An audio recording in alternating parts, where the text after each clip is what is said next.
সপ্তাহত যিহেতু এটাবাৰেই বন্ধ থাকে আৰু কৰিব লগা কামো বহুতখিনি থাকে। প্ৰথমে ওলালোঁ মিললৈ বুলি ধান বানিব। আৰু আজিকালি সকলোবোৰ কাম প্ৰায় আধুনিক পদ্ধতিতে কৰা হয়। এয়া দেখিছে, আগতেতো এইবোৰ ঢেঁকীত বানিব লগা আছিল, বহুত কষ্ট আছিল। আজিকালি এয়া মেচিন হোৱাৰ পৰা আমাৰ কষ্ট প্ৰায় নোহোৱাই হৈছে। আৰু দেখিছে নহয়, প্ৰায় 10 মিনিটমান সময়ত আমাৰ বহুতখিনি ধান বনা হৈ গ'ল। আৰু গৰমতো বহুত পৰিছে, ঘামি জামি অৱস্থা নাই। এতিয়া প্ৰায় 4:09 মান বাজিল আৰু সূৰ্যৰ প্ৰকোপ চাওকচোন আপোনালোকে। মিলৰ পৰা আহি চিধা পাকঘৰত সোমালোঁ। আজি ভাবিছোঁ সকলো ৰন্ধা বঢ়া ময়ে কৰোঁ। মায়ে যিহেতু কৰিয়ে থাকে সদায়, আজি ভাবিছোঁ মাকণ সকাহ হওক, সেই বুলিয়ে ময়ে সোমালোঁ পাকঘৰত।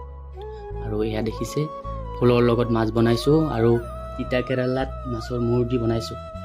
এনেকৈ অকণমান সৰু সুৰাকৈ বনালোঁ আৰু সকলোৱে মিলি দুপৰীয়াৰ সাজটো গ্ৰহণ কৰিলোঁ।